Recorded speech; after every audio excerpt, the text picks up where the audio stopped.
குழந்தையே, மன நிம்மதியோடு வாழு. உன்னால் எதையெல்லாம் மாற்ற முடியுமோ அவையெல்லாம் மாற்றிவிடு. என் அன்பு குழந்தையே, காரணமே இல்லாமல் உன் சாயப்பா உன் கண்ணில் தோன்ற மாட்டேன். ஏதோ ஒரு காரணத்திற்காகத்தான் எல்லாம் நடக்கிறது என்பதை புரிந்து கொள். உன் வாழ்வில் அதிரடி மாற்றம் நிகழும், சர்வ நிச்சயமாய் நிகழும். உன் சாயப்பாவின் வாக்கு பொய்யாகாது. மாற்ற முடிந்ததையெல்லாம் மாற்றிவிடு. அதேபோல் மாற்ற முடியாததை அப்படியே ஏற்றுக்கொண்டு வாழப் பழகு. அதையும் ஏற்க முடியவில்லை என்றால் அதை உன் மனதிலிருந்து நீக்கிவிடு. உன்னை சுற்றி இருப்பவர்களும் நீ உயிராய் நேசிப்பவர்களும் யாராக இருந்தாலும் உன்னை உதாசீனப்படுத்தினால் அது உதாசீனமே அல்ல. விதையாக இருக்கும் நீ மரமாய் பெரிய விருட்சமாய் வளர்வதற்கான உரம்தான் அது. அந்த உதாசீனம். உனக்கு வரும் உதாசீனங்களையும் நிராகரிப்புகளையும் எதிர்த்து நிற்காதே. அதை முழுவதுமாக ஏற்றுக்கொள். கோபப்படாதே. கோபமும் ஒரு விதமான அன்புதான். அதை எல்லோரிடமும் காட்ட முடியாது. ஒரு சில பேர் மட்டிடம் மட்டுமே அதை காட்ட முடியும். யாருமே கஷ்டப்பட்டு சிரிக்க முடியாது. அதேபோல் யாரை கஷ்டப்படுத்தியும் நாம் சிரித்தால் அது நம் வாழ்வுக்கு பெரும் துன்பமாகி போய்விடும். மன வருத்தமாக இருக்கும் பொழுது கூட, சோகமாக இருக்கும் பொழுது கூட, மன வேதனையில் தவித்து கொண்டிருக்கும் போது கூட சிரித்து கொண்டே இரு என் குழந்தையே. உன்னுடைய சிரிப்புக்காக ஒரு கூட்டமே உன்னை நேசிக்க கூடும். யார் உன்னை வெறுத்து ஒதுக்கினாலும் நீ மட்டும் உன்னை நேசித்து கொண்டே இரு, எப்பொழுதும் எல்லா சூழ்நிலையிலும். ஏனென்றால் இந்த உலகில் மிக உன்னதமான ஒன்று அன்பு மட்டுமே.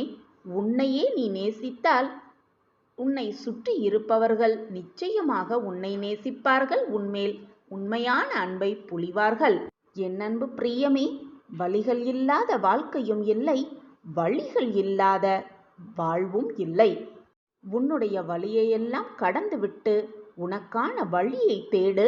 தேவையில்லாத இடத்தில் வீணாக உன் வார்த்தைகளை பிரயோகிக்கப்படுத்தாதே. தேவைப்படும் இடத்தில் மட்டுமே பேசி பழகு. அப்பொழுதுதான் உன் வார்த்தைக்கு மதிப்பிருக்கும். எது வந்தாலும் எது நடந்தாலும் வாழ்க்கையை சமநிலையோடு நீ தேட நினைத்தால், வாழ நினைத்தால் எதையுமே இழக்கவும் வேண்டிய அவசியமில்லை. வீணாக மனவேதனைப்பட வேண்டிய அவசியமே இருக்காது. இதுதான் குழந்தையே வாழ்க்கையின் மிக பெரிய ரகசியம். உன் வாழ்க்கையில் சொத்தை அதிகமாக சேர்த்து வைக்காவிட்டாலும் பரவாயில்லை. மற்றவர்களின் மனம் நோகும்பாறு அதிகமாக சொத்து சேர்க்காமல் இருப்பதே மிக நல்லது. ஏனென்றால் நீ செய்யும் பாவத்தை சுமக்கப் போவது நீ அல்ல, உனக்கு பின்னால் வரும் உன் சன்னதிதான் என்பதை புரிந்து கொண்டு செயல்படு. வீணாக நீ செய்த பாவத்திற்கு அவர்களை ஆளாக்கிவிடாதே. கஷ்டத்தை அவர்களை தாங்க வைக்காதே. அப்பா இருக்கும் வரை, அப்பா என்ற நிழலில் இருந்தவரை வெயில் உன்னை சுட்டதே இல்லதல்லவா? உன் மனதில் கஷ்டம் வந்ததே இல்லையல்லவா? இப்பொழுது அந்த கஷ்டம் உன் மனதிற்கு தெரிகிறதென்றால், இப்பொழுது அந்த வெயில் உனக்கு சுடுகிறதென்றால், அப்பாவின் நிலைமையை யோசித்துப்பார். உனக்காகவே உன் வலிகளையும் வெயிலின் உஷ்ணத்தையும் தன் பிள்ளைக்காக ஏற்றுக்கொண்ட அப்பாவின் நல்ல எண்ணத்தை நினைத்துப்பார். இதுவரை உனக்கு எந்த கஷ்டத்தையும் வேதனையும் கொடுக்காத சாயப்பா இப்பொழுது ஏன் அதை உணர வைக்கிறார் என்பதை தீர்க்கமாக சிந்தனை செய். உன் வாழ்க்கையில் ஏதோ ஒரு புதுவிதமான மாற்றங்கள் நிகழப்போகிறது. அதனால்தான் உன் சாயப்பா உன்னை நெருங்கி இருக்கிறேன், மிக அருகாமையில் உன்னை நெருங்கி இருக்கிறேன் என்பதை புரிந்து கொள். நீண்ட நாட்களாக நீ என்னிடம் கேட்டதை உனக்கு வரப்பிரசாதமாக அள்ளி அள்ளி தரப்போகிறேன். அதற்காகத்தான் இந்த மாற்றங்கள் உன் வாழ்வில் நிகழ்கிறது என்பதை தீர்க்கமாக நம்பு. நம்பிக்கையே வாழ்க்கை. நல்லதை மட்டுமே நினை, நல்லது மட்டுமே நடக்கும். உன் வாழ்வில் நடப்பது அனைத்தும் நிரந்தர நன்மையாகவே இருக்கும். என் பார்வை எப்பொழுதும் உன்மீதுதான் உள்ளது என் பிள்ளையே. எதற்கும் கலங்காதே. நான் இருக்கிறேன் அனைத்திற்கும் சாட்சியாக. எப்பொழுதுமே பல பேரின் வாயை மூடுவதை விட உன்னுடைய காதை மூடிக்கொள்வதே மிக நல்லது. உன்னை நிரூபிப்பதற்காக எல்லோரிடமும் போய் உன்னை பற்றியும் உன்னுடைய நிகழ்வை பற்றியும் விமர்சிக்க வேண்டிய அவசியமே இல்லை. அமைதியாக அந்த இடத்தை விட்டு சென்றுவிடு. நீ வாழும் வாழ்க்கையிலேயே உன்னை பற்றி உன்னை தவறாக பேசியவர்கள் புரிந்து கொள்வார்கள். அதுவே அவர்களுக்கு கொடுக்கும் தக்க பதிலடியாக இருக்கும். எல்லோரிடமும் போய் நான் நல்லவர் என்று சொல்லிக்கொண்டே இருக்காதே. அதை அவர்களே உணர்ந்து கொள்ளும் நேரத்தை உன் சாயப்பா உருவாக்கித் தருவேன். வாழ்வில் நிம்மதியாகவும் சந்தோஷமாகவும் வாழ வேண்டும் என்று நினைப்பதை விட உனக்கு முடிந்ததை, உன் வாழ்வில் நடந்ததை மறந்து பார். மறதி கூட ஒரு விதமான நிம்மதியை அள்ளித்தரும். இதை செய்து பார். உன் கவலைகளையெல்லாம் மறந்து பார். உன் வாழ்க்கையில் புது பயணத்தை நீ தொடர்வதை நிச்சயமாக நீ உணர்வாய். மிக பிரகாசமான வாழ்க்கை உன் முன் காத்து கொண்டிருப்பதை உன் கண்களுக்கு நன்றாகவே புலப்படும். அதை நான் உனக்கு உணர வைப்பேன். குழந்தையே, உனக்கே வலித்தாலும் உன்னை சுற்றி இருப்பவர்களுக்கு வலிக்கக்கூடாது, அவர்கள் மனம் வேதனைப்படக்கூடாது என்று நினைப்பதுதான் உண்மையான அன்பு. அந்த அன்பு உன்னிடம் இருக்கிறது. அந்த நல்ல குணங்கள் உன்னிடம் இருப்பதால் தான் நீ என்னுடைய பொக்கிஷமான குழந்தை. நான் தேடி பிடித்த பொக்கிஷம் நீ. உனக்கு எல்லா நலன்களும் வளங்களும் கொடுக்கவே உன் சாயப்பா ஆசைப்பட்டு கொண்டிருக்கிறேன். அதற்கான வேலைகள் தான் நான் செய்து கொண்டிருக்கிறேன். எப்பொழுதும் உன் வாழ்வில் மகிழ்ச்சியையும் சந்தோஷத்தையும் அள்ளி அள்ளி கொடுக்கவே நான் ஆசைப்பட்டு கொண்டிருக்கிறேன். உன் முகத்தில் ஆனந்த கண்ணீரை பார்ப்பதற்காகவே நான் முயற்சியும் செய்து கொண்டிருக்கிறேன். இனி எல்லாம் உனக்கு சாதகமாகவே அமையும். நீ நினைத்ததெல்லாம் கைகூடும். நீ விருப்பப்பட்டதெல்லாம் உன் கைகளில் வந்து சேரும். என்னிடம் பிரார்த்தனையாக வைத்தது அனைத்தும் உனக்கு ஜெயமாகும். நான் இருக்கிறேன் குழந்தையே. என் வார்த்தைகளின் மீது நம்பிக்கை வைப்பாயா? என் மேல் முழுமையாக நம்பிக்கை வைத்த உன்னை நான் எப்பொழுதுமே கைவிட மாட்டேன். நான் உன்னுடைய தகப்பன், தாய் எல்லாமுமாக நான் இருக்கும் பொழுது வீணாக உன் மனதை போட்டு குழப்பிக் கொள்ளாதே. அப்பா இருக்கிறேன் பிள்ளையே, எதற்கும் கலங்காதே. இன்பமும் துன்பமும் மாறி மாறிதான் வந்து கொண்டே இருக்கும். எப்பொழுதுமே கவலையோடு இருக்காதே. மனதை போட்டு குழப்பிக் கொண்டே இருக்காதே. வீண் வேதனைப்படாதே. வீணாக உன் கண்ணீரையும் வீணடிக்காதே. உன்னை பற்றி யார் எது சொன்னாலும் காதில் வாங்கிக் கொள்ளாதே. உன் மனதிற்கு எது சரி என்று படுகிறதோ அதை மட்டுமே செய். மற்றவர்களின் பேச்சை எப்பொழுதும் காதில் வாங்கிக் கொள்ளாதே. மற்றவர்களின் பேச்சை நீ காதில் வாங்க கொண்டால் அனைத்தையும் வாங்கிக் கொண்டே இருக்க வேண்டும். அது வீணாக உன் மனதிற்கு தான் காயமாக முடிந்துவிடும். எனவே என் குழந்தையே, எப்பொழுதும் நீயாகவே இரு. மற்றவர்களுக்காக உன்னை மாற்றிக்கொள்ளாதே. யாருக்காகவும் உன்னை மாற்றிக்கொள்ள நினைக்காதே. உன் மனதிற்கு எது சரி என்று படுகிறதோ அதை மட்டுமே செய். நான் இருக்கிறேன் உன் வாழ்க்கையை பாதுகாக்க, உன்னை யாரென்றே உனக்கு புரிய வைக்க, உன் வாழ்க்கையையும் புரிய வைக்க உன் அப்பா உன் அருகிலேயே இருக்கிறேன் என்பதை மறந்து விடாதே என் தங்கமே. எப்பொழுதும் தைரியமாக இரு, நம்பிக்கையாக இரு. நான் இருக்கிறேன். நீ நம்பவே முடியாத, நினைத்து கூட பார்த்திடாத அந்த மாற்றம் உன் வாழ்க்கையில் ஏற்படத்தான் போகிறது. அப்படி என்ன முடிவு? நம்பவே முடியாத முடிவு என்னவாக இருக்கும்? எதிர்பார்க்காத முடிவு என்னவாக இருக்கும் என்று நீ யோசிக்கிறாயா? குழம்பாதே. கண்களை மூடிக்கொண்டு இதை முழுவதுமாக கேள். உனக்கே புரிந்துவிடும் என்ன முடிவு என்று. இது உனக்கும் எனக்கும் மட்டுமே புரியும் ரகசியம். உன் வாழ்க்கையில் ஏதாவது ஒன்றை செய்யலாம் என்று நீ நினைக்கும் போதே அதில் 1000 தடைகள் வரும்போது நீ என்ன செய்வாய்? நன்றாக யோசித்துப் பார். என் வாழ்வே இப்படித்தான். எதை நினைத்தாலும் அது எனக்கு தடங்களாகத்தான் வரும். என் விதி இப்படித்தான் எனக்கு எழுதியிருக்கிறது. என்னுடைய வாழ்வே இப்படித்தான் என்று புலம்ப ஆரம்பித்து விடுவாய். சுற்றி இருப்பவர்களே எனக்கு தடையாக இருக்கிறார்கள், என்னுடைய உற்றார் உறவுகளே எனக்கு தடங்கல்கள் செய்கிறார்கள் என்று கவலைப்படுகிறாய். நிலையே இல்லாத இந்த உலகத்தில், நிலையே இல்லாத இந்த வாழ்க்கையில், அழிந்து போகக்கூடிய இந்த வாழ்க்கையில் அவரவர் என்ன தோன்றுகிறதோ அவரவர்க்கு அப்படித்தான் செய்து கொண்டிருப்பார்கள். நீ நினைத்தது நடக்க வேண்டும், முடிய வேண்டும் என்ற விதி இருந்தால் அது நிச்சயமாக நடக்கும், முடிந்துதான் ஆகும். அப்படி நீ நினைப்பதை தடுக்க வேண்டும் என்ற விதி மற்றவர்களுக்கு இருந்தால் அதை வந்து தடுக்கத்தான் செய்வார்கள். அந்த செயல் தடுக்கத்தான் படும். எது ஏற்கனவே முடிவு செய்யப்பட்டதோ அதன்படிதான் உன் வாழ்வு நகரும். ஆனால் ஒன்றை நன்றாக புரிந்து கொள். எது வந்தாலும் எது நடந்தாலும் அவ்வளவுதான் வாழ்க்கை என்று நீ விட்டுவிட்டாயென்றால் உன் வாழ்க்கையே அவ்வளவுதான் ஆகிவிடும். எது நடந்தாலும் தைரியமாக எதிர்த்து நின்று போராடியானால் உன் வாழ்வில் நீ நிச்சயமாக பல மாற்றங்களை கொண்டு வரலாம். உன் வாழ்க்கை உன் கையில்தான் உள்ளது. நீ உன் வாழ்க்கையை விட்டு விட்டாயென்றால் உன் வாழ்க்கை அப்படித்தான் இருக்கும், அப்படியே தான் இருக்கும். உனக்கு கிடைத்திருக்கும் இந்த வாழ்க்கையை எப்படி முன்னேற்றுவது, எப்படி பிரகாசமாக்குவது, எப்படி வெற்றியை அடைய செய்வது என்ற சிந்தனையை மட்டும் நீ செய். அதை செயல்படுத்தும் வழியை நான் உனக்கு காட்டுகிறேன். நீ எண்ணம் பக்தியோடும் நம்பிக்கையோடும் இருந்தால் அந்த எண்ணத்தை, அந்த பக்தியை நான் உனக்கு சாதகமாக்குவேன்.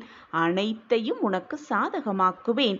நீ எதிர்பாராத அந்த நல்ல முடிவு, நீ நம்பவே முடியாத அந்த நல்ல முடிவை உனக்காக நான் ஏற்படுத்துவேன். என் கண்மணியான பிள்ளைக்கு செய்யாமல் நான் வேறு யாருக்கு செய்ய போகிறேன்? நீ எதிர்பார்த்த அந்த முடிவு, நீ எதிர்பாராத அந்த முடிவு என்று அனைத்து முடிவுகளையும், அனைத்து சந்தோஷங்களையும், ஆச்சரியத்தையும் இன்னும் 2 நாளில் உன் வாழ்க்கைக்கு நான் திருப்பிவிடப் போகிறேன். மகிழ்ச்சியின் எல்லைக்கே நிற்கப் போகிறாய். வாழ்க்கையில் ஆர்ப்பரிக்கப் போகிறாய். சந்தோஷமாக வாழவும் போகிறாய். நான் இருக்கிறேன். சாயப்பா இருக்க உனக்கு ஏன் மனக்கவலை? உன் வாழ்க்கையில் நீ கேட்டது அனைத்தையும் பெற இன்னும் கொஞ்ச நாள் சகித்து கொண்டிரு என்று நான் உனக்கு அறிவுரை கூறினேன். ஆனால் நீயோ, சாயிநாதரே, இனியும் என்னால் சகித்து கொள்ள முடியாது. என் வாழ்க்கையில் கூடுமானவரை நான் அனைத்தையும் சகித்து விட்டேன், அனைத்தையும் பார்த்து விட்டேன், அனைத்தையும் போராடி பார்த்து விட்டேன். இனி என் மனதிலும் சரி, என் உடம்பிலும் சரி பலமே இல்லை. என் வாழ்க்கையில் ஏதாவது ஒரு மாற்றத்தை கொடுத்தே தீருங்கள் என்று என் முன் வந்து ஏக்கத்தோடு காத்து கொண்டிருக்கிறாய். இப்படி பல ரணங்களை உன் மனதில் சுமந்து கொண்டு அடுத்தது என்ன செய்ய வேண்டும் என்று ஏக்கத்தோடு காத்திருக்கும் உனக்கு இதோ உன் சாயப்பா ஒரு ஆச்சரியத்தை நிகழ்த்த உன்னை தேடி வந்துவிட்டேன். உனக்கான ஆச்சரியம் ஒன்று காத்து கொண்டிருக்கிறது. இதை கேட்டுவிட்டால் நிம்மதியாக கண் உறங்குவாய். நாளை விடியல் உனக்கு பல அற்புதங்களை காட்டும் விடியலாகவே இருக்கும். நிச்சயமாக உன்னுடைய தாயாகவும் தகப்பனாகவும் இருக்கும் உன் சாய் உன்னை காப்பேன். உன்னை போராட்டத்திலேயே சிக்கிவிட மாட்டேன். எப்பொழுதுமே ரணங்களை சுமந்து கொண்டிருக்கும் உன் மனதிற்கு ஆறுதலாவது கூடிய விரைவில் நான் உனக்கு தருவேன். ஆறுதலை கூறிவிட்டு பின்பு ஆச்சரியத்தை நிகழ்த்துவேன். உன் வாழ்க்கையில் நீ மறக்கவே முடியாத ஆச்சரியத்தையும், உன் வாழ்க்கையில் நீ பார்த்திராத பல அற்புதங்களையும் நான் உனக்காகவே நிகழ்த்துவேன். உன் வாழ்வில் அனைத்து விதமான முன்னேற்றங்களையும் நான் உண்டாக்குவேன். அனைத்து மாற்றங்களையும் நான் ஏற்படுத்தியே தீருவேன். இப்படி வரப்போகும் இந்த மாற்றம் இதுவரை இது நாள் வரை நீ உன் வாழ்க்கையில் பார்த்த ஏமாற்றம் மாதிரியோ தடுமாற்றம் மாதிரியோ இல்லாமல் வேறு விதமான பல ஆச்சரியங்கள் நிறைந்து இருக்கப் போகிறது. நீயே எதிர்பாராத வண்ணம் உன் வாழ்க்கையில் பல அற்புதங்களை நான் நிகழ்த்தி காட்டுவேன். இதுவரை அன்னமில்லாமல், தூக்கமில்லாமல், நிம்மதி இல்லாமல் கழிந்த உன் நாட்களை சந்தோஷத்தோடு, மகிழ்ச்சியோடு, ஆனந்தத்தோடு நிரப்பும் வேலையை நான் தயார்படுத்திவிட்டேன். அதற்கான திட்டத்தையும் தீட்டிவிட்டேன். இனிதான் என்னுடைய ஆட்டம் ஆரம்பம் என் திட்டப்படிதான் இதுவரை எல்லாமே உன் வாழ்வில் நடந்து கொண்டிருந்தது. இனியும் அப்படித்தான் உன் வாழ்வில் நடக்கும். மற்றவர்கள் உன்னை ஏளனமாக பேசியவர்கள், உன்னை வெறுத்தவர்கள் கண் பார்த்து கொண்டிருக்கும் பொழுதே நீ உன் வாழ்க்கையில் முன்னேற்றம் அடைவாய். பல ஆச்சரியங்களை நீயே எதிர்பாராத வண்ணம் உன் வாழ்க்கையில் நிகழ்த்துவேன் உன் சாயிநாதர்.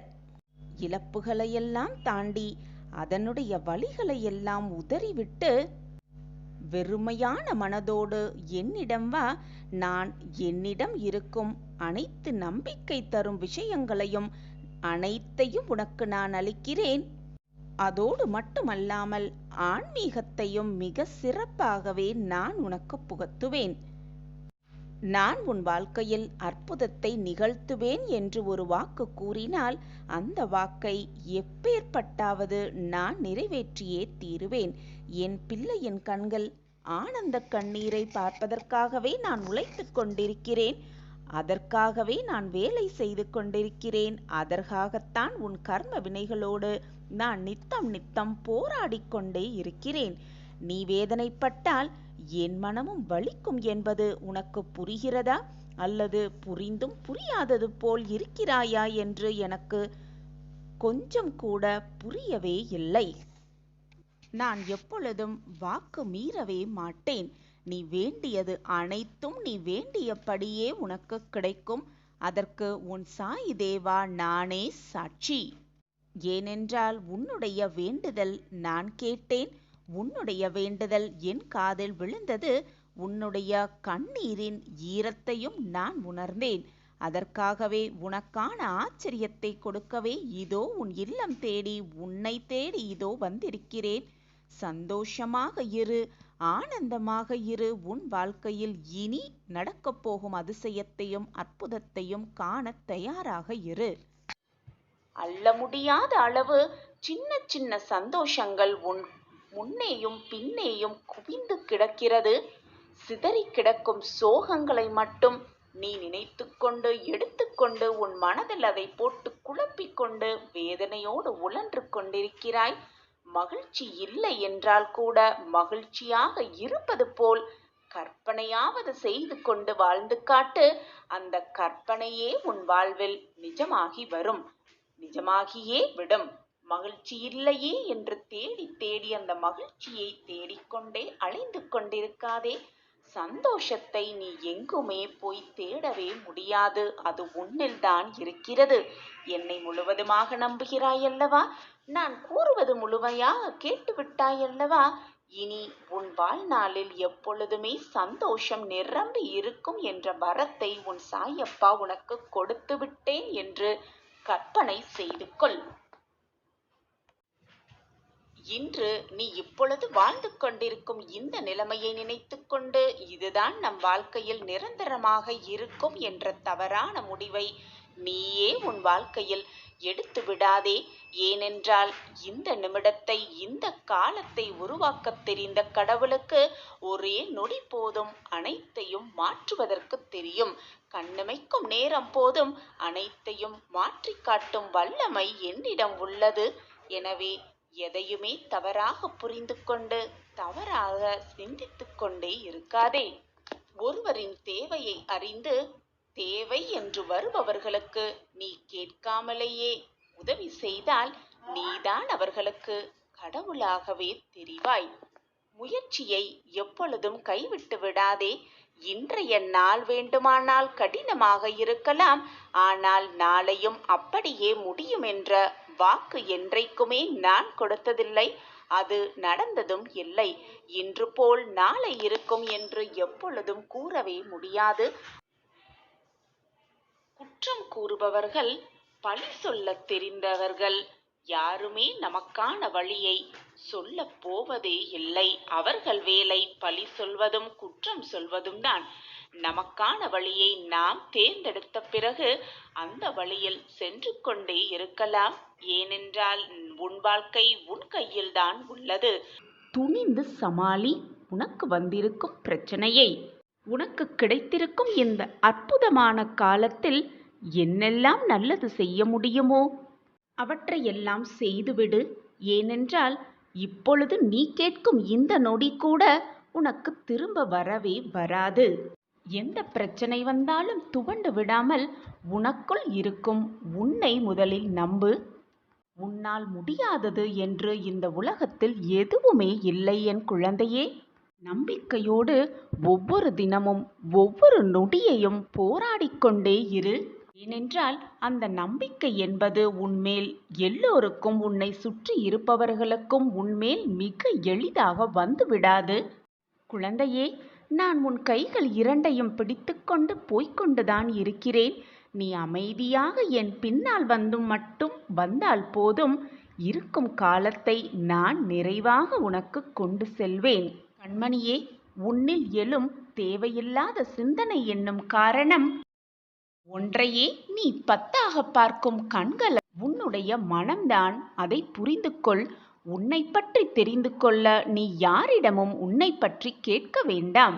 யாரிடமும் கேட்கவே வேண்டாம். முதலில் கண்ணாடியை போய்ப்பார். அதுதான் உன்னை உண்மையாக பிரதிபலிக்க செய்யும்.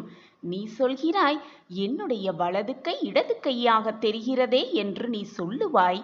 ஆனால் உன்னை உண்மையாக பிரதிபலிக்க செய்வதே அந்த கண்ணாடிதான். அனைத்துமே திசை மாறி காட்டலாம்.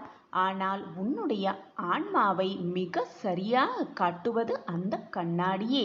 அதில் நீ உன்னை நினைக்கின்ற எண்ணம் உயர்த்தி பேசி அந்த கண்ணாடி முன் நின்று பார். அப்பொழுது உனக்கு தெரியும் உன்னுடைய உயரங்கள் எல்லாம் எவ்வளவு குள்ளமாக இருக்கிறது என்பது. அப்பொழுதுதான் உனக்கு புரியும். இதுவே இப்படி இருந்தால், நீ உன்னை தாழ்த்தி யோசித்து பின் கண்ணாடி முண்டு நின்று இருந்தால் எப்படி இருக்கும் என்று நீயே சற்று சிந்தித்துப் பார் என் குழந்தையே.